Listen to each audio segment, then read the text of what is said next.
Hey everyone, and welcome back to another episode of Vulnerability Time. I am your host and published author, Trenton Epizon Rucker. Once again, it is so lovely to have y'all here. This podcast would not be anything without y'all, the listeners, and the special guests. Thank y'all for blessing this podcast enough for it to go international. It's all about sharing our stories, sharing our voices, and just healing each other. We're all trying to win, folks, and I just want to thank y'all for tuning in, especially the special guests. Thank y'all for making this podcast what it is today. So with that being said, we have a special guest, a registered nurse, Queen Nasima. Um, let me just So our topics is going to be overcoming today, folks. That's going to be our topic. However, let me introduce y'all to Nasima a little bit, the queen. Okay, so Nasima is a published author and the founder of Financially Intentional, which is a platform about personal finance and living life intentionally. She also discusses how taking control of her finances has enabled her to overcome bankruptcy, divorce, and break the cycle of living paycheck to paycheck. She shares her lessons along her path to help others benefit from the freedoms of financial independence.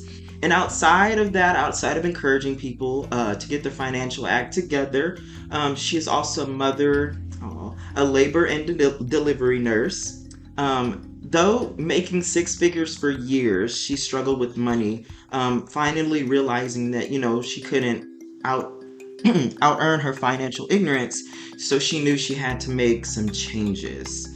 And so by shifting her mindset around money, by shifting her mindset around money, being consistent and intentional, she has paid off $1 million in debt and grew a six-figure net worth in 3 years without living in deprivation. That y'all know I get emotional on this, y'all, and it's not even been 2 minutes and there I go about to cry. Nasima, I can't wait to hear your story, because this just shows so much amazement. However, that did not happen without struggle and having to overcome things. But first, before we get started, can you tell us a little bit about your book? Sure.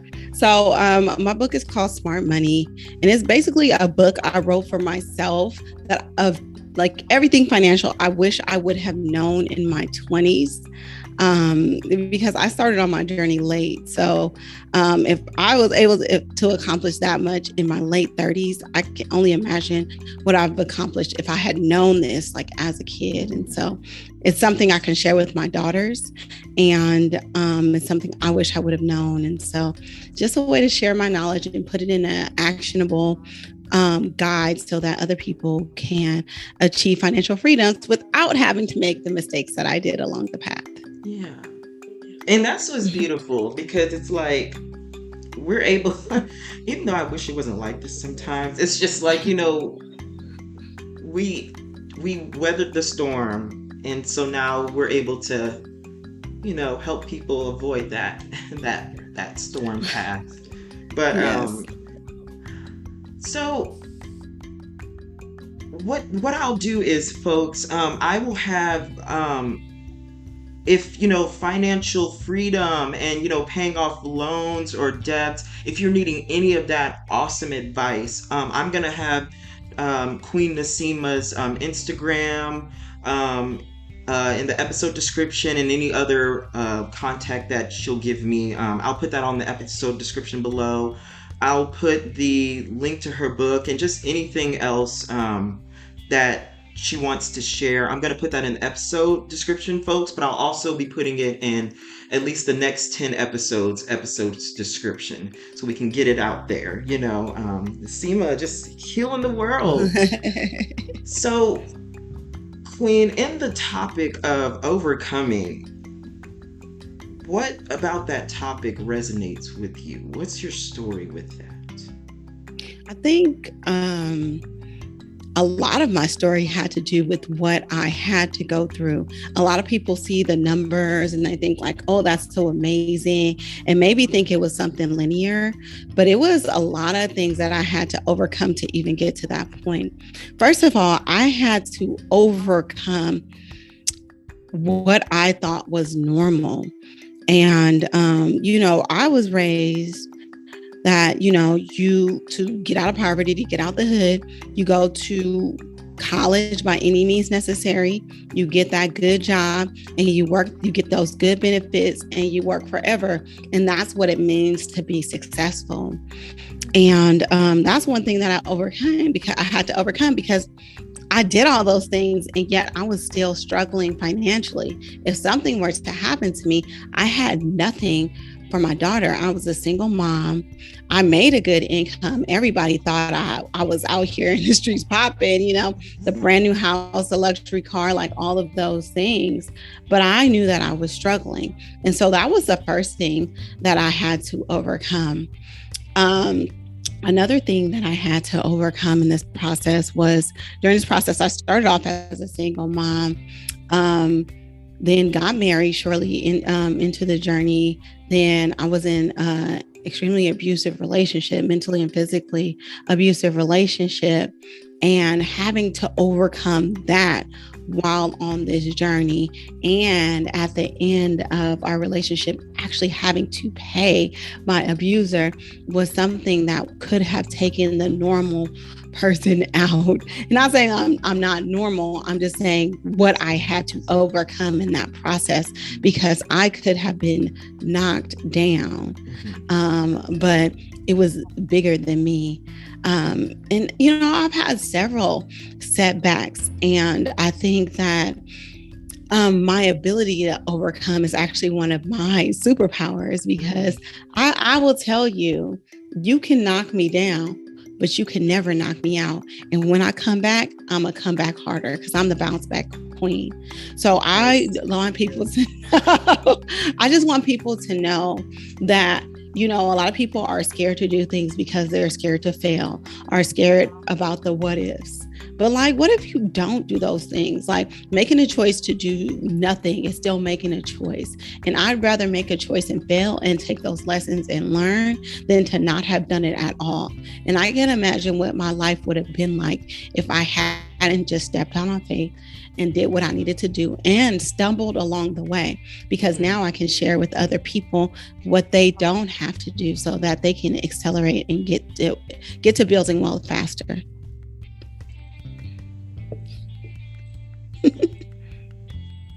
Okay, Trish.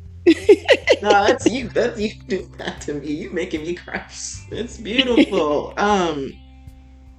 Nasima, Queen.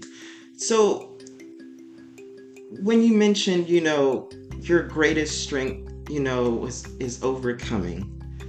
Yes. Have you ever had moments where you felt like giving up, or moments that you gave up? Because we see, quote unquote, the end, and I say quote unquote because like you said, we see all the credentials now and where you're at now, but it's hard to, there's that middle before there's that end. So have you ever felt like giving up in the middle, and what did that look like for you? I'm going to be honest with you. I feel like giving up more often than not. There's more days that I feel like giving up than there is of days where I want to give, because this is hard. This work is hard. It's easy for me to go to work and just be a nurse and make really good money. But trying to educate people and break these cycles, these mental cycles where, we self-sabotage ourselves into thinking that we have to live in a certain kind of way, and condition our minds that wealth is impossible for us. This is hard work. It's hard work. And I thought it would be easy because I saw the freedoms that it led it gave me in my life, and I just wanted it for everybody else. But everybody has to go through their own journey of like discovering, what their own blocks are that are standing in the way from whatever they want to achieve. And a lot of people, I mean, like if you ask most people, I don't think there will be a lot of people that wouldn't tell you that they don't want to be wealthy. But when it comes down to not even doing the work, but just the mindset that shift that it takes to start building wealth, it is a huge barrier that people have to overcome. So yeah, I feel like giving up a lot, but I don't, because it's bigger than me. Yeah, and that's the thing, like as humans, we're gonna feel like giving up. However, the difference, like, there's giving up the feeling and then there's giving up the action. And it's just like, it's very normal for humans to feel like giving up. And I mean, I finally found this out because I was like, I don't know if it was intentionally or unintentionally, but basically I was like put to shame if I felt like giving up, and so I thought something was wrong with me, and because I felt like giving up, I thought that was already it, and then I did research, and then I learned how, like in the caveman and the hunter-gatherer days, how humans, made it to where we are today, feeling like giving up is a very normal feeling.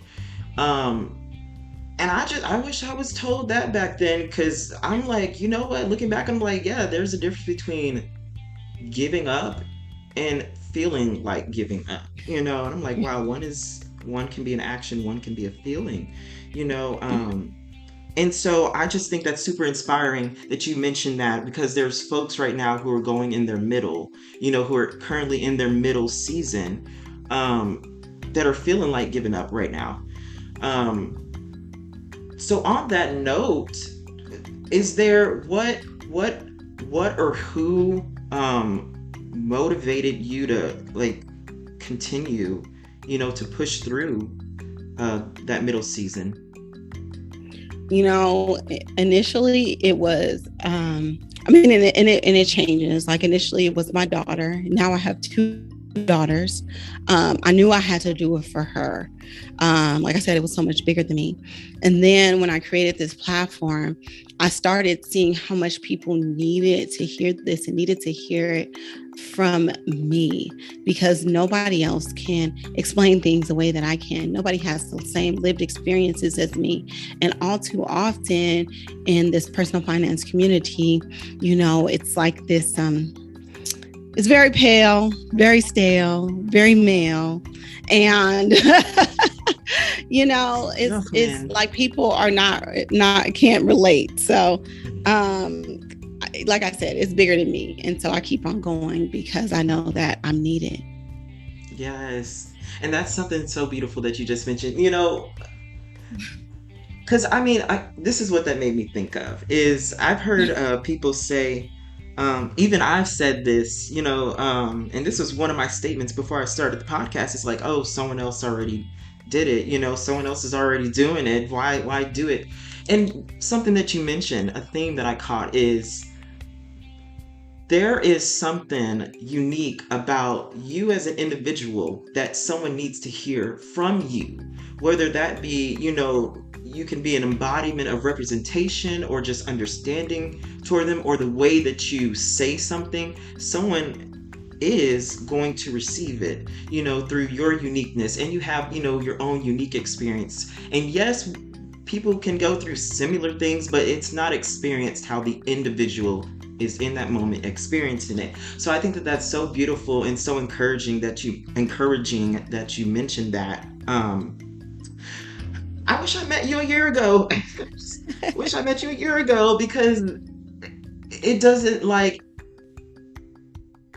matter if someone else has already done it. You haven't done it, and someone needs to hear you. And I just wish that I heard that like a year ago, like shoot, even 4 months ago. So I just think it's so okay, I can't talk today. So inspiring, everything that you just been sharing so far, you know, because I would say currently I'm in my middle season right now. So y'all don't know this, but before this episode started recording, I was um reading the Queen's bio, Queen Nasima's bio, and I read it like 5, 6 times. Um and I got teary eyed. It's inspiring, folks, because it's like how many of us, you know, that middle, that things just don't look pretty, things just don't feel or look like it can get better, things feel impossible. And like Queen Nasima was saying, is like, you know, it's kind of like in our mental mindset, it's kind of like we're either taught or we just put our own limitations upon us, you know. I so seeing, oh god, there I go. But let me just tell you something, Trenton, because you have Yes. a very unique perspective and you have a very unique voice and you have so much love in your heart. And everybody needs to experience that. So limiting yourself is just a disservice to yourself, but not only to yourself, but to the people who really just need you. And you never know how many people are out there listening and how many people need you. Like, I am shocked by the amount of people that have told me, like, yeah, I've heard you here, this changed my life in this kind of way, and I've been able to do X, Y, and Z. But let me tell you something else. The gag is nobody has it all figured out. Preach. And that's what everybody like wants you to believe, that they have this system, they have this method, their world is so perfect. It's not. Everybody is struggling with something. I don't have it all figured out. And I share that openly. And I'm just like, listen, I don't have it all figured out, but I'll let you know what I messed up on. I will take you on that journey with me. I am not perfect, but in seeing how I have my setbacks, seeing how I have my restarts, you can learn from them. And then that can accelerate your path faster than mine, because you don't have to go through the BS. Because you said, Nassim already, and in this, she learned this. Now I'm going to do this. And that's why I share. And that's why I share, because nobody is perfect. And if you think I have it all figured out, you are sadly mistaken. I want you to come walk a day in my shoes, take care of these little bad kids I got back here. Okay. Like, one is probably going to bust in here in a minute talking about how much I don't love her. So, like, you know, I don't. It's day by day. But what the difference between me and most people are is that, number one, I'm not afraid to be vulnerable and share. And number two, I'm not afraid to keep on learning. I'm going to keep on learning and keep on growing, because I don't think that there's anything wrong with thinking that I want more. I want more. I deserve more. And I'm going to keep on striving for more.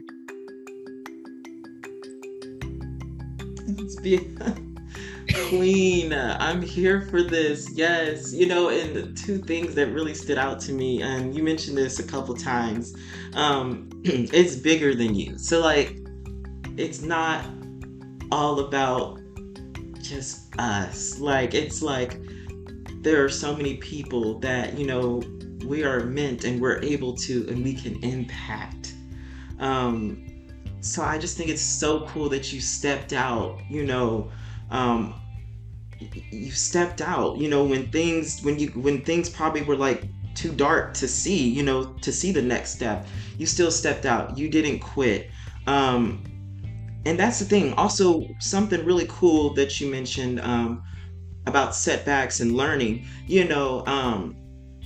Failures are precursor to success. In fact, failure can be success, just it feels different, because it's like failure can teach us things that success can never teach us. And another thing, you said you don't have it all together, and that's what's so beautiful. It's like, I know somebody needs to hear this right now, that you don't have to have it all together to have a purpose. You don't have to have it all figured out to have a purpose. The plan don't got to be perfect to be purpose. Like, progress is over perfection. Perfection does not Yes. exist on this earth. It's Yes. progress. Practice makes progress, not perfect. I wish it made perfect. That would be nice.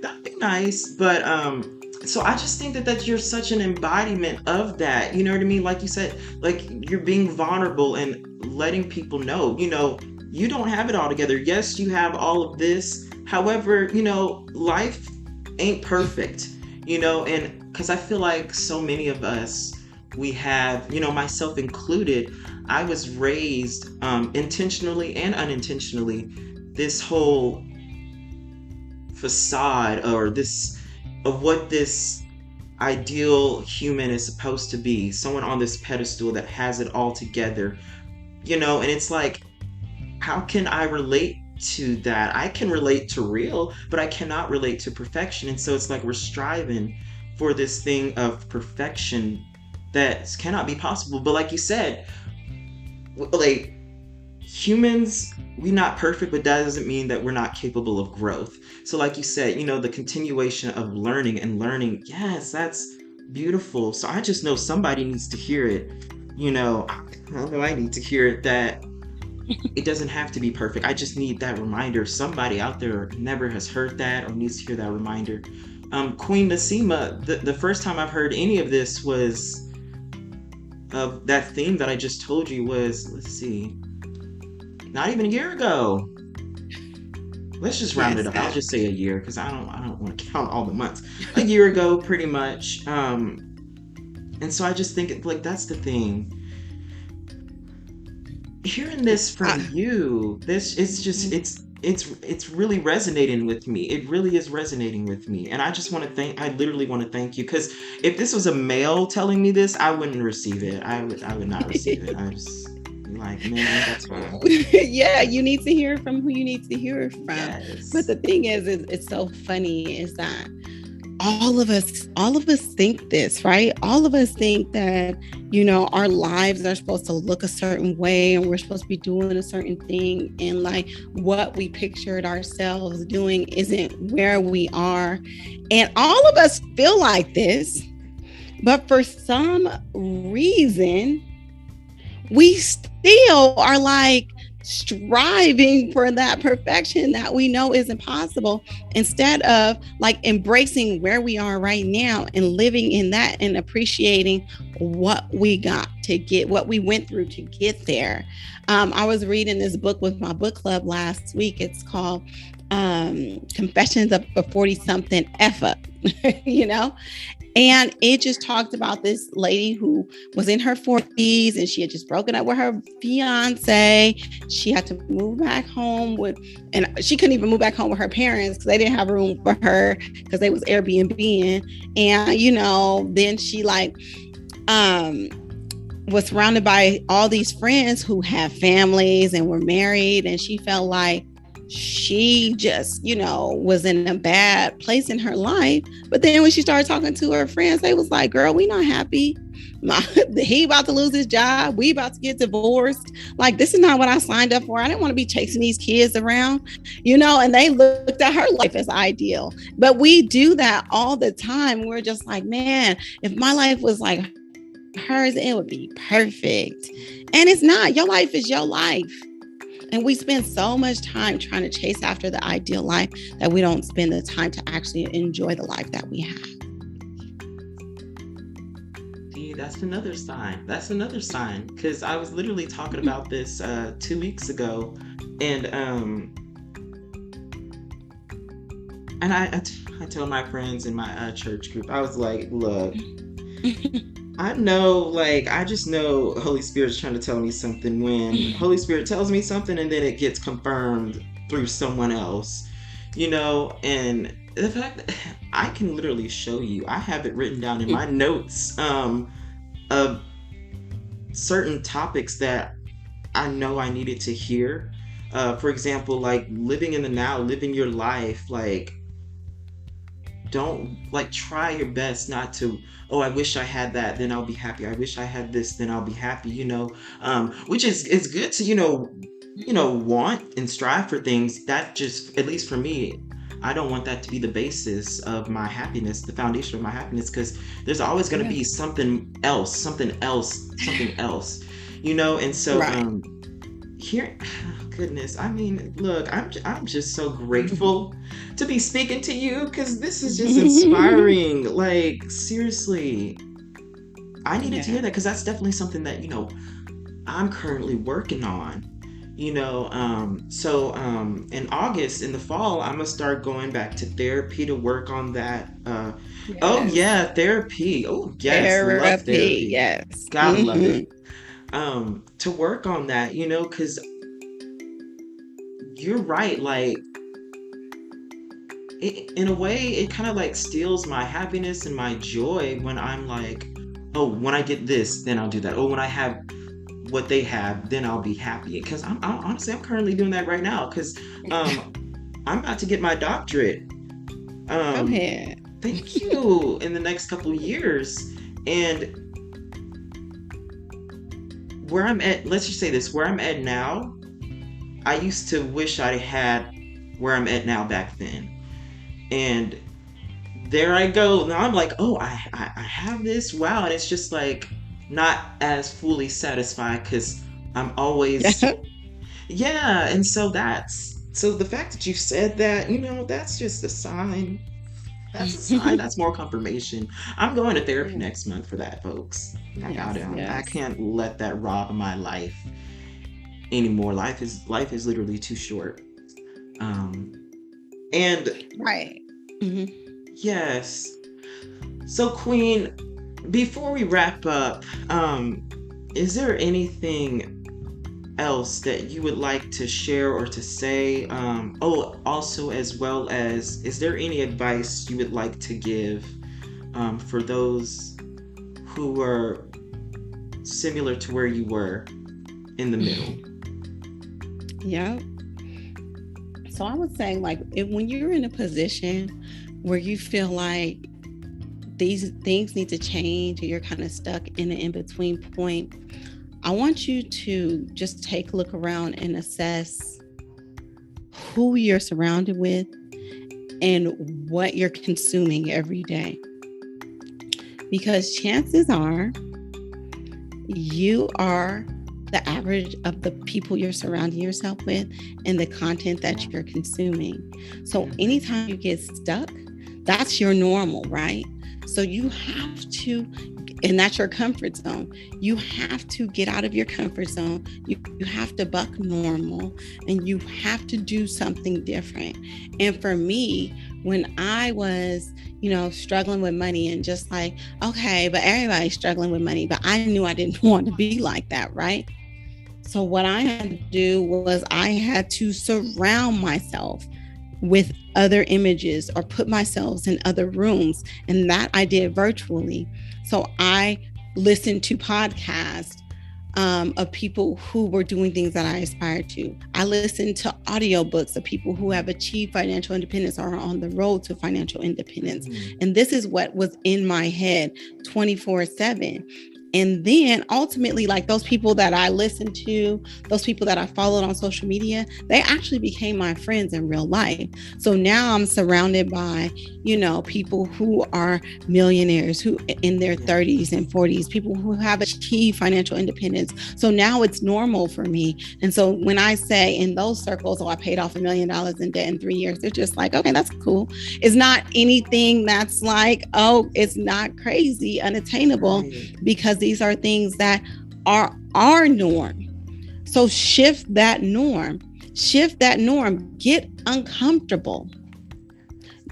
And it doesn't have to be hard. It doesn't have to be like overnight. It can be gradual, but change your circle of influence and you'll be surprised how much you change.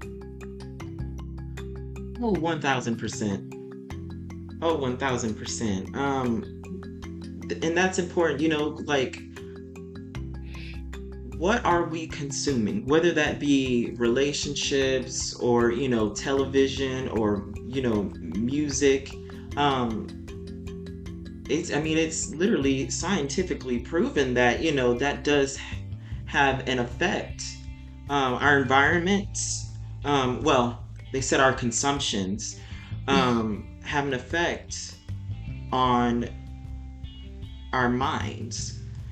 And so that's something that's cause me, I'm trying to I'm trying to get away from reality TV. Real Housewives, there's nothing healthy about that. It's nothing healthy about Real Housewives. I feel like it's time for me. No shame to anyone who loves Real Housewives. I love it a little too much. Clearly, been watching it for years. But So funny. where I want to go in life now, it's getting to that time where it's like, okay, my consumption, it needs to start changing. And I've been through the consumption change many times in life. It's not easy at first, folks. It doesn't always feel good, and sometimes it can feel lonely, and sometimes it cannot. But let that be a reminder, folks, or if this is the first time you're hearing it, these wise words from Queen Nasima. Um, the influence around you. Maybe you haven't noticed it, but take a look. Just keep the thought intentional. Now that you're aware that an influence. Because at least for me, Queen Nasima, way back then, I didn't even realize that influence. I was so oblivious to it. You know. Yeah. I mean, but most people don't know until they start making those shifts, and then they're just like, oh, it's different over here. Yes. It's worth it, folks. It might hurt at first, but it's worth it. Oh my God, yes. Okay, y'all. Well, that has been literally a marvelous episode with Queen Nasima. Folks, like I said, all of her information, links, and ways to contact her. And she also has a podcast as well. So that'll be all. She has so much. It's amazing. So that'll all be in the episode description below, as well as the upcoming episode descriptions, just in case, y'all forget to look at the episode description, and then so when you get on the next episode, maybe you remember to look at it. Because I know I forget to look at episode descriptions all the time.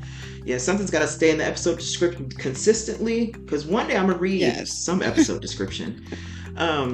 Yes. So this is overcoming.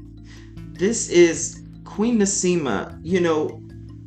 She is like the moon, still having the courage to shine despite the darkest nights.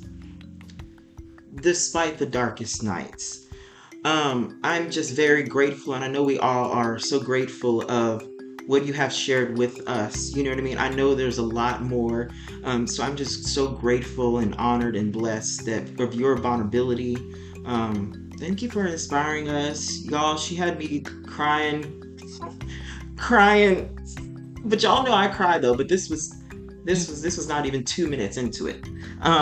So this has been another episode of Vulnerability Time. I will see y'all next episode, and thank y'all so much for tuning in and for allowing us to have and embrace and receive Queen Nasima. Bye, everyone. Thank you.